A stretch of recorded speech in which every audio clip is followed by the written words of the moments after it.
Le 20 avril 1935 paraissait dans l'Action française la critique de François Vineuil du film Justin de Marseille. Notons également que François Vineuil fera un petit écho de ce film dans Je suis partout, daté du 20 avril 1935. Texte intégral. Monsieur Carlo Rime est marseillais. Il en a toujours été fier. Il a même écrit l'autre mois un article justement sévère sur ces anecdotes, assez infâmes dans leur trivialité ou leur obscénité, que l'on attribue tantôt à Olive, tantôt à Marius. On ne doute pas que M. Carlo Rime connaisse à fond sa bonne ville. On peut donc être surpris qu'il n'ait voulu en voir que les bas-fonds et leur cosmopolitisme crapuleux. Il dira sans doute que M. Marcel Pagnol a fait largement appel ces derniers temps à la bonhomie, la chaleur sentimentale, la poésie familière des Provençaux. Mais quoi? Rien ne lui interdisait de renouveler le thème en l'adaptant, enfin, à ce cinéma dont M. Pagnol persiste à négliger le véritable pouvoir.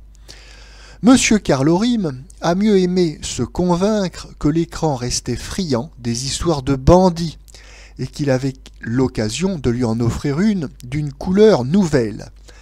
Il possède quelque expérience des studios.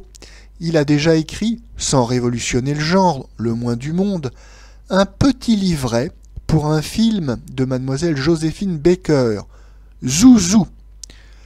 Il n'ignore rien des classiques d'Hollywood, Scarface, Les Nuits de Chicago.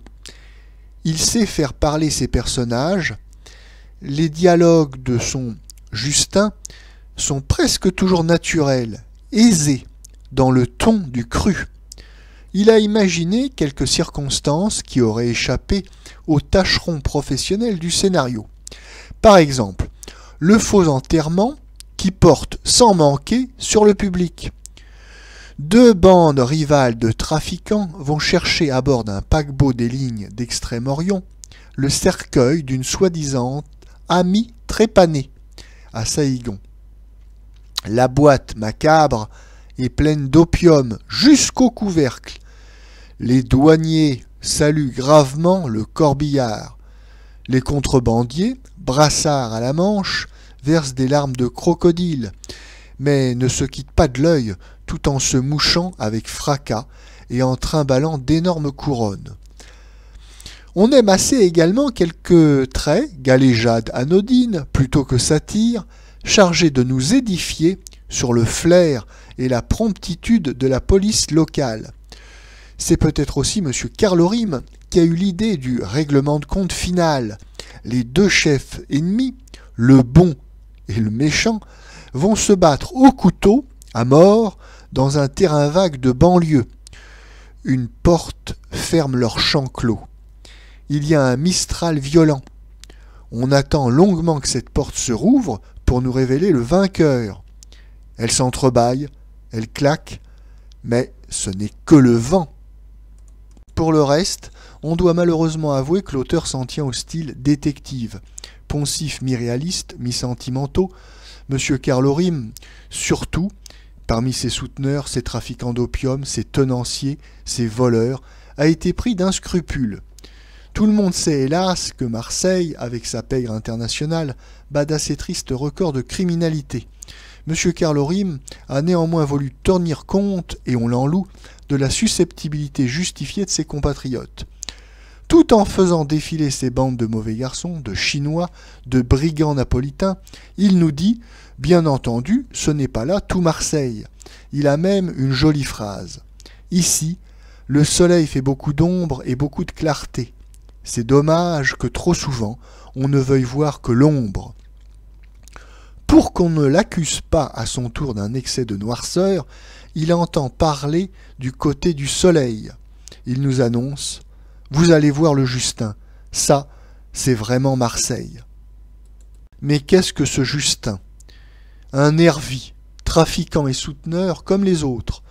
Il a beau arracher à la traite des Blanches une gamine dont l'ingénuité l'a touché, ce tendre cœur n'en fait pas moins exécuter sournoisement un matelot trop bavard pour défendre sa cargaison de drogue. Justin n'est qu'une réincarnation marseillaise du bandit généreux, d'Hernani, avec tout ce qu'il peut y avoir d'inadmissible, de conventionnel, de grossièrement romanesque dans un tel personnage. Monsieur Carlorim ne réhabilite pas sa ville avec ce gaillard-là, et il met dans tout son film une note très fausse. Il valait beaucoup mieux faire sur les gangsters de Marseille un documentaire cru et nu, à la façon de Scarface, et dire courageusement « Voilà, nous abritons ces crimes, cette boue, il n'est que temps d'y porter le fer et le feu. Nous en apportons ici le témoignage. » On doit dire que M. Maurice Tourneur, le metteur en scène de M. Carlorim, n'était guère capable de collaborer à un ouvrage de cet ordre, qu'il fallait rendre dur, coupant, direct. M. Tourneur a par instant des violences de naturaliste, mais son rythme est plat, disloqué. Son souffle est court, ses images, comme on l'a toujours dit ici, fragmentaires, étriquées. Il n'a même pas su rendre le grouillement du marché aux coquillages, des quartiers éprouvés. Il ne fait qu'une médiocre réplique des films du gang américain. Les auteurs ont eu la chance de trouver pour Justin un excellent interprète.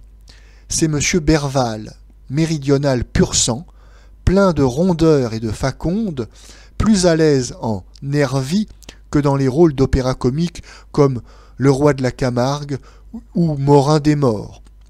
Son bas goût, toujours naturel, force la sympathie et dissimule autant que possible l'absurdité du personnage. L'excellent Lorquet joue avec saveur le confident comique, traditionnel à Hollywood, qui suit le capitaine en bégayant. Mais le reste, quelle misère!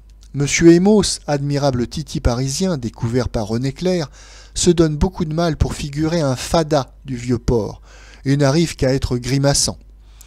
Notre vieil ami Olivier, sommé de jouer un gentilhomme du milieu, après tant de charmantes incarnations de fêtards ou de types populaires de la Provence, n'y apporte qu'une très médiocre conviction.